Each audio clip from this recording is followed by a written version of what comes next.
Metaverse adalah platform DeFi nomor 1 di dunia, yang mana arti dari DeFi itu adalah Decentral Finance. Metaverse ditemukan atau dirancang dan diciptakan oleh Lado Ovtchannikov dari Rusia, yang mana sistem yang digunakan atau diterapkan di Metaverse sudah ada sejak tahun 2020 hingga sekarang di dalam 3 blockchain yang berbeda, yakni Ethereum, Tron, Binance.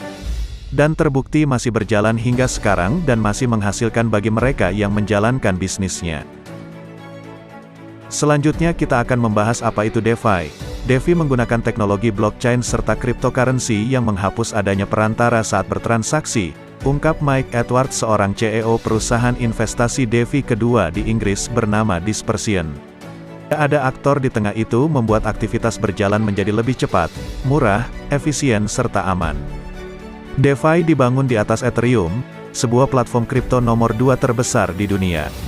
Penggunanya untuk smart contract yakni beroperasi mandiri untuk fasilitas kontrak serta transaksi. Sistem keuangan terdesentralisasi pada intinya memungkinkan pembeli, pemberi pinjaman dan peminjam, antara lain, dapat berinteraksi dengan satu sama lain tanpa melibatkan diri mereka dengan perantara seperti bank, perusahaan dan institusi, jelasnya. Edward mengatakan sifat DeFi adalah transparan dan bisa diakses semua orang. Setiap pengguna memiliki kontrol penuh atas aset mereka dan berinteraksi lewat teknologi dan aplikasi terdesentralisasi. Selanjutnya kita akan membahas tentang apa itu smart contract. Smart contract pertama kali dikenalkan pada tahun 1994 oleh Nick Szabo. Ia memperkenalkan sistem yang memformalisasi dan mengamankan jaringan komputer dengan cara mengombinasikan protokol antar muka para penggunanya.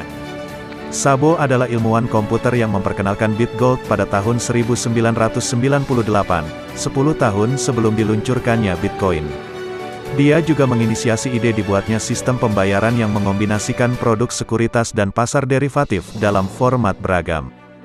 Lulusan Universitas Washington itu menyederhanakan penjelasan mengenai smart contract dengan mengibaratkannya sebagai vending machine, di mana penggunanya hanya perlu memasukkan sejumlah uang dan memilih minuman yang akan dibelinya.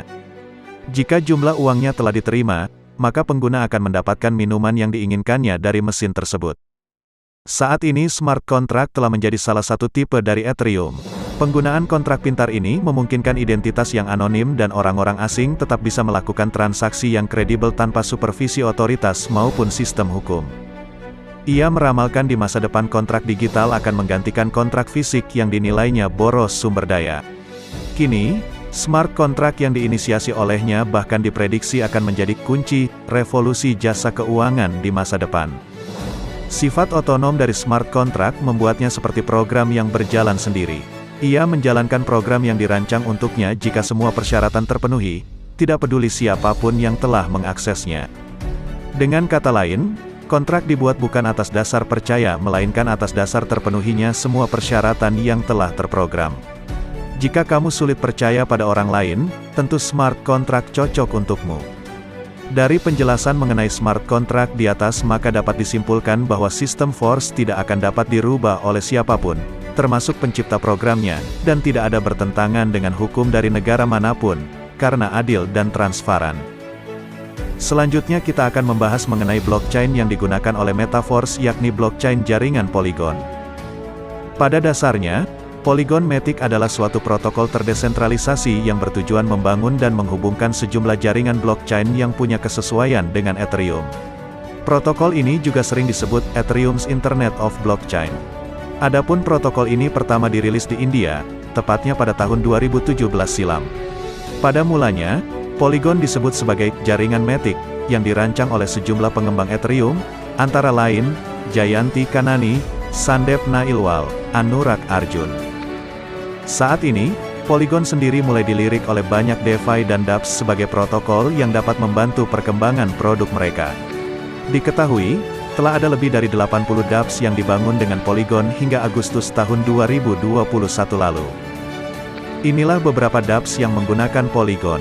Yang pertama adalah QuickSwap. Yang kedua adalah Aavegotchi. Yang ketiga adalah Cogefam. Dan banyak lagi yang lainnya, yang tidak mungkin bisa saya sebutkan satu persatu. Dari penjelasan di atas maka dapat kita simpulkan bahwa pengembang Metaverse yakni Mr. Lado Ovtchannikov tidak sembarangan dalam memilih jaringan blockchain, dia memilih jaringan yang kuat dan digunakan oleh banyak pengembang DeFi lainnya. Selanjutnya kita akan membahas mengenai kripto yang digunakan oleh Metaverse yakni USDT. USDT adalah sebuah aset kripto yang mengklaim nilai per asetnya senilai dengan $1. Sehingga, pergerakan naik turunnya mengikuti kurs dolar, berbeda dengan aset kripto seperti Bitcoin. Pada saat beberapa aset kripto lain mengalami pelemahan beberapa waktu ke belakang, bahkan anjlok cukup dalam, aset kripto yang dirilis oleh Tether Limited ini tetap berada di kisaran angka $1 dengan kecenderungan naik tipis. Menanggapi hal tersebut, menurut CEO Digital Exchange, Dwi Sudarto menilai ketika tren turun biasanya pemegang koin kripto berlomba-lomba membeli aset ini, sehingga menyebabkan harga USDT naik. Dari penjelasan di atas, maka dapat kita simpulkan bahwa yang kita transaksikan di dalam Metaverse adalah kripto yang stable coin, yang mana harganya tidak akan anjlok seperti kripto pada umumnya, seperti Bitcoin, Ethereum, BNB, dan lain-lain.